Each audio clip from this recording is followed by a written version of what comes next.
Nu ką, pirmas mano gyvenime vlogas, pabandysim kažką parodyti, pasižiūrėsim koks experiences keliaujant solo. Šitą kelionę gavosi visiškai spontaniškai, nusprendžiau, kad reikia pasidaryti tokį work travelą, kur galėčiau ir pakeliauti, ir padirbti. Tai dabar pasiėmiau mašiną šitą, raudonikę. Kaip jinai čia atrodo? Poliukas. Ir dabar važiuosim į apartamentus, bet žiauriai noriu valgyti. Žiauriai noriu.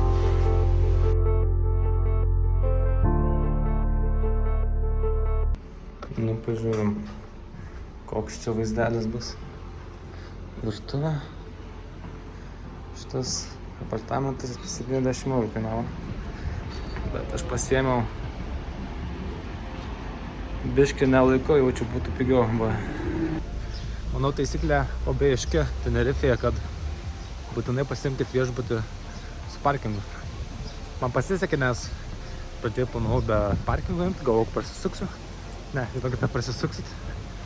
Iškart imat su parkingu ir nesukot galvos. Vienam populiariausių pizzerijų. Neatsimenu, kaip vadinasi.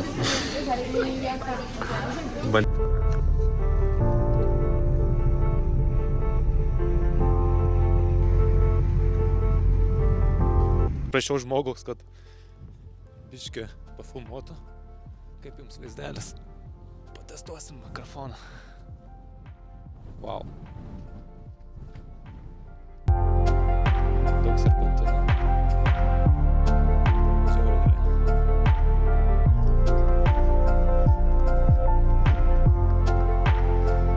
Dabar labai reikia atsargiai, nes aš užtaikiau, kada nėra daug vėjo. Iš tikiuosi labai nenukrisiu šitas stovas, arba aš nenukrisiu. Tai ką, draugai, reikia mėgautis vaizduone. Nedaryti kažkur 100 storių ir nesuprasti, ar tu iš vis pasimėgauji, o mėra mažai.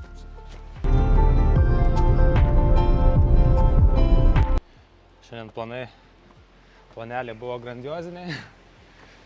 Realiai po Loro parko tiesiog noriu namo, pavalgyti, pailsėti.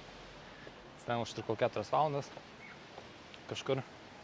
Planavau ten nulėkti, dar į vieną paplūdį Los Terasitos, bet aplankiau va šitą šalia esantį paplūdimį, kuris iškart sukėlė įspūdį, kol ieškojau parkingo prieš tai. Tai žiauriai nice. Įspūdžiai po Loro parko tik teigiami, nes pirmas dalykas, labai patiko jų komunikacija, kaip jie komunikuoja, kaip jie nušviečia tam tikras istorijas, papasakoja apie tam tikrus gyvūnus, kaip išgelbėjo, kaip jie sudaro specialias sąlygas, kad jie jaustųsi gerai ir panašiai.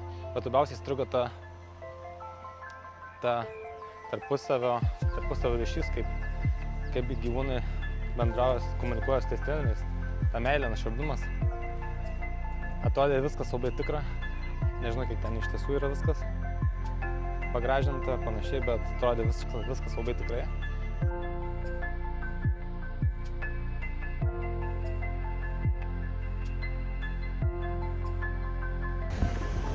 Ką žiauriai graži vieta. Šiandien jau geriau, nes pasiplanavau visą šią kelionę, ką noriu pamatyti. Tai tikrai atvykit čia, jeigu tipsas vienas iš tokių būtų, jeigu norite gerų fotkų pasidaryti, tai ir solo keliaujat, įjunkit video ir tada išsikirpsit norimus kadrus. Tai bus kaip filmuotis, tai vat.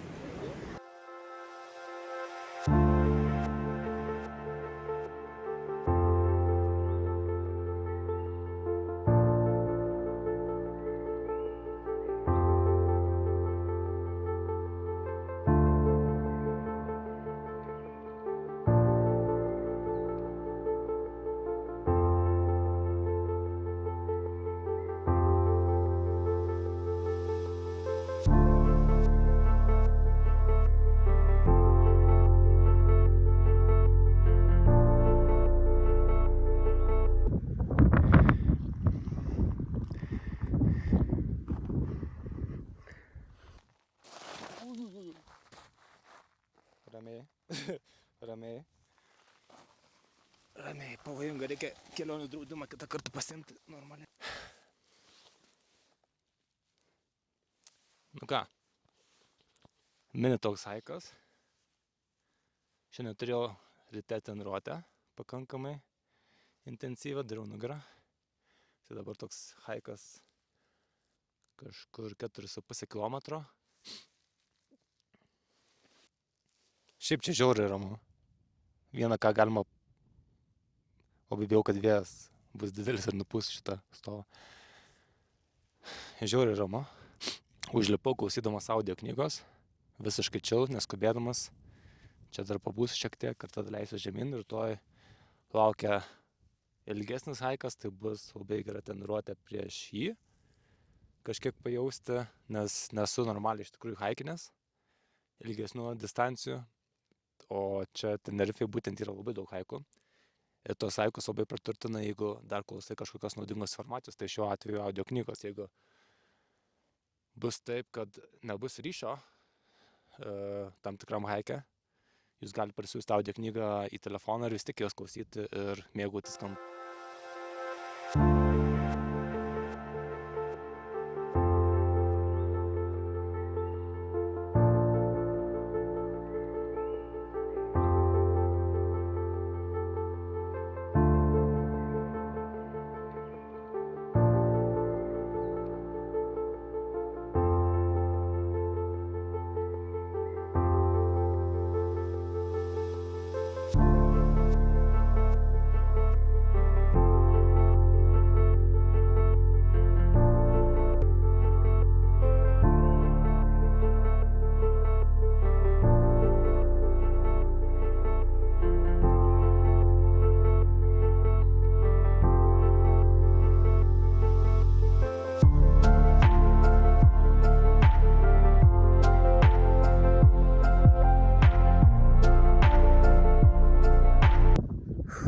Paskutinė diena Tenerifėje.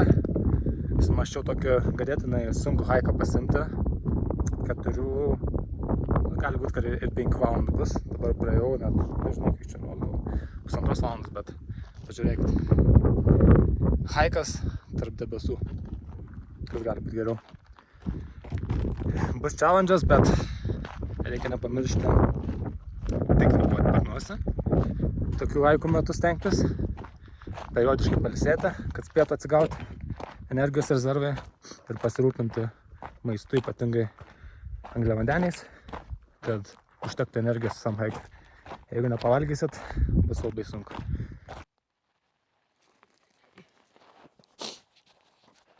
Jau sloguoju. Na kažką. Nu gerai. Pažiūrėkit. Svarbiausia nenukrist.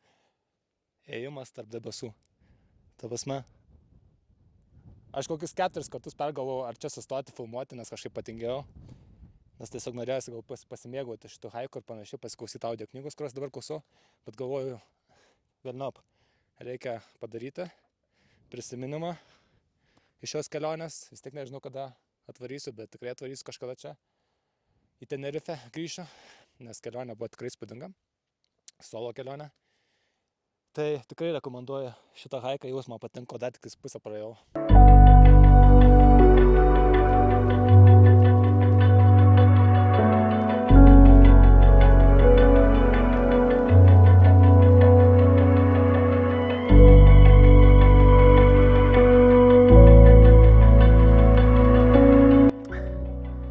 Gerai, jau mane čia irgi challenge'ina čia. Pastovus lipimas į kalną. What the fuck? Sunku iššūkis kvėpavimą per nosį, bet bandau. Tai. Sustoju dažniau pailsėti. Pulsas apie 100 kem išsilaiko 100 pem. Yra reikalų. Kažkiek dar palipsiu ir tada bus leidimasis į apačią. Gerai pasakysiu, kad haikas buvo netoks sunkus, galbūt kiek tikėjausi. Tik vienoje vietoje, kai reikėjo labai pastoviai lipti į kalną, tada pasidarė tas challenge'as šiek tiek.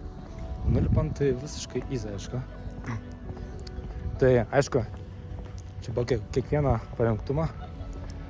Sportuoju ne vienus metus, kardio darau ne vienus metus. Tai galbūt tas ir padeda. Bet esu iš tikrųjų nustebęs savo ištvermę. Galvojau, kad tikrai bus blogiau, bet visai patenkintas.